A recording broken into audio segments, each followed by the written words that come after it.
Mesdames, Messieurs, chers clients, bonjour et bienvenue dans ce nouveau Flash Market pour parler marché financier. Et comme vous avez pu le lire, l'entendre, eh bien, vous avez vu que les derniers mois n'ont pas été particulièrement simples. C'est toujours intéressant de pouvoir faire un point sur ces marchés financiers. Et pour le faire aujourd'hui, eh bien, un visage que vous connaissez sans doute beaucoup puisqu'il est très présent sur les médias belges et même européens, voire internationaux. Vincent Juvin. Bonjour Vincent. Bonjour. Alors Vincent, tu es chef économiste pour la maison de gestion américaine JP Morgan.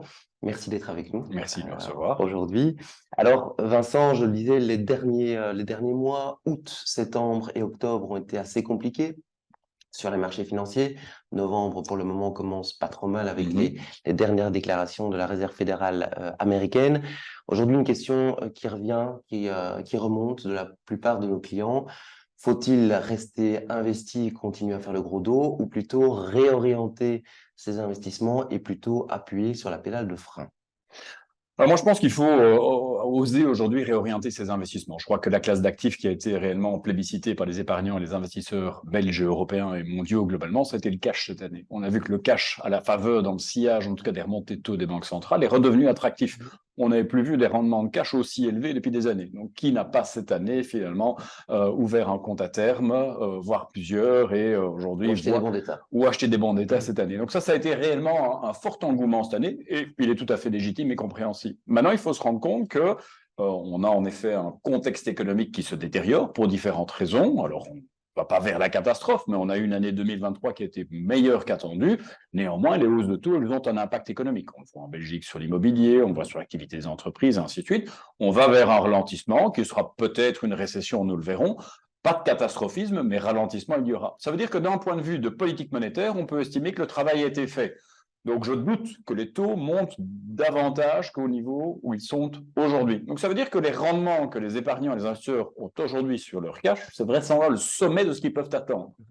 Et peut-être que dans un an, bien, le compte à terme qu'ils devront finalement réouvrir à ce moment-là, au moment où leur compte à terme actuel arrive à échéance, eh bien, ils devront le faire à un taux inférieur. Et je pense que c'est ça le danger, c'est vraiment, danger entre guillemets, c'est de devoir réinvestir en tout cas, le résultat de ces investissements en compte à terme à des taux plus faibles d'ici un an. Donc, il faut absolument se rendre compte aujourd'hui qu'on est en haut de la montagne des taux et qu'il faut pouvoir sécuriser ces rendements aujourd'hui pour les années à venir, puisqu'on va au-devant de ce ralentissement, au-devant des baisses de taux. Alors, je ne vais pas ici philosopher sur quand la prochaine baisse de taux aura lieu, ce sera mars, juin, début 2025. Objectivement, je n'ai pas la réponse. Par contre, je suis sûr que ce sera durant la période de détention de ces actifs financiers comme des obligations. En déant les 2-3 ans pour prendre vraiment beaucoup de sécurité, vous êtes assuré d'avoir des baisses de taux importantes en Europe, aux États-Unis, et ça viendra soutenir évidemment la performance des actifs financiers qu'on aura sélectionnés aujourd'hui. Donc, on reste plutôt investi. Alors, on reste plutôt investi. Moi, le message est clairement, si aujourd'hui, en tant qu'épargnant, vous êtes attiré par un rendement entre 3 et 4% sur un compte à terme, sur un bon état, mon message est de dire, regardez, sur les marchés d'actions, vous avez des actions, notamment à haut dividende, qui vous offrent le même rendement. Rendement de dividende en Europe entre 3 et 4%. Au niveau mondial, c'est à peu près le même schéma de rendement. Donc, vous avez le même rendement avec une optionnalité de rendement, de performance sur la décennie à venir qui est bien supérieure. Donc, ça, c'était une première chose. Alors, on est neutre chez JP Morgan en termes sur les marchés d'actions. Donc, ça ne veut pas dire que c'est le moment aujourd'hui de sortir tout son cash et de le mettre en action. Ce n'est pas le message que je veux donner, mais il y a réellement moyen de conjuguer rendement et performance future avec les marchés d'actions aujourd'hui. Il faut, en tout cas, veiller à ne pas être surexposé au cash. Et ça, je pense que c'est l'erreur aujourd'hui que font beaucoup d'épargnants. À côté de ça, on a les marchés obligataires qui, aujourd'hui, sur du souverain, nous offrent entre 3, 4, parfois 5% aux États-Unis. C'est excellent à avoir en portefeuille. Vous allez sécuriser sur la durée de détention, si c'est une obligation à 10 ans. Ça veut dire que chaque année, vous allez avoir 3 ou 4% pendant les 10 prochaines années. Ce n'est pas qu'un compte à terme où c'est un an. Sur du crédit, vous avez même davantage. Et puis surtout, si derrière les taux baissent, en plus de ce rendement conforme à ce que vous avez sur votre compte à terme aujourd'hui, vous allez avoir des performances supplémentaires puisque le prix de votre obligation va augmenter. Donc ça veut dire qu'aujourd'hui, c'est la prudence qui domine chez nous en termes de stratégie d'investissement. Je n'estime pas qu'il faut revenir trop franchement sur les marchés d'actions, mais cette prudence ne doit pas évidemment nous amener à surpondérer trop largement le cash. Or, j'ai l'impression aujourd'hui que c'est ça que font la plupart des épargnants et des investisseurs, et là, ils seront d'ici un an relativement déçus de ne pas pouvoir réinvestir au même niveau qu'on a aujourd'hui. Donc attention, c'est le moment en effet quand même de revenir sur ces marchés pour sécuriser ce rendement pour les années à venir.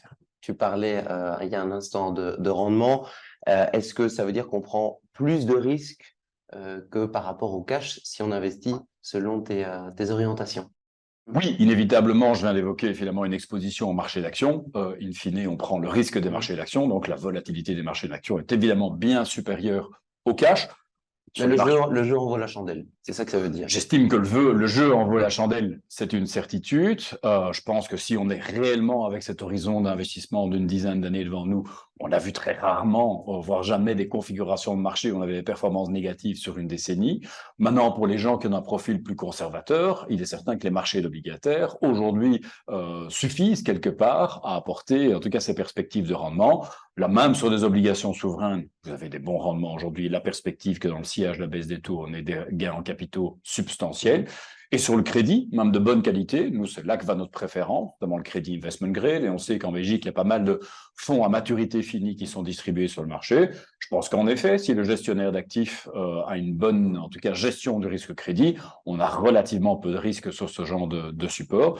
Néanmoins, toujours plus que sur le cash, qui est par ailleurs garanti par l'État pour à concurrence de 100 000 euros par compte, évidemment. Donc, voilà, je suis obligé de reconnaître qu'il y a une dose de risque supplémentaire en faisant baisser ce niveau de cash pour le mettre finalement au travail sur les marchés financiers. Mais je pense que c'est un risque qui vaut la peine d'être pris. Aujourd'hui, le risque auquel sont confrontés finalement les gens qui seraient trop exposés au cash, c'est un risque de devoir réinvestir plus tard à des rendements plus faibles. N'oublions pas qu'il y a encore 2 ans, nous avions des rendements négatifs, des rendements zéro. Donc, enfin, voilà, je pense qu'aujourd'hui, c'est le moment de sécuriser ces rendements élevés. Parfait. Vincent, on a parlé beaucoup de macro jusqu'à présent. Un point qui revient souvent aussi, c'est le contexte géopolitique qui reste extrêmement compliqué. On a la Chine, on a l'Ukraine, et puis maintenant on a ce qui se passe au Proche-Orient. Quelles pourraient être les conséquences? Je parle uniquement ici des marchés financiers. On pourrait penser par exemple à l'augmentation du prix des matières premières, du prix de l'énergie.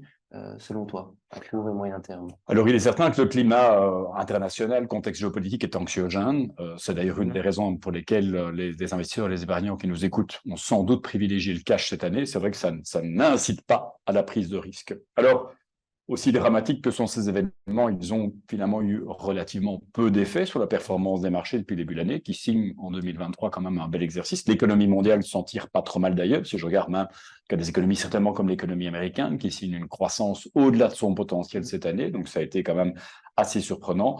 Le mécanisme de transmission, pour moi, le plus évident est qu'on avance vers un monde multipolaire. La globalisation telle qu'on l'a connue jusqu'à avant le Covid, finalement, est révolue. On voit qu'aujourd'hui, on essaie, en Europe aussi, de pouvoir reproduire localement ce que jadis nous outsourcions en Chine pour des raisons de sécurité, notamment d'approvisionnement, sur des panneaux solaires, des batteries, des matières premières critiques, des semi-conducteurs, et j'en passe.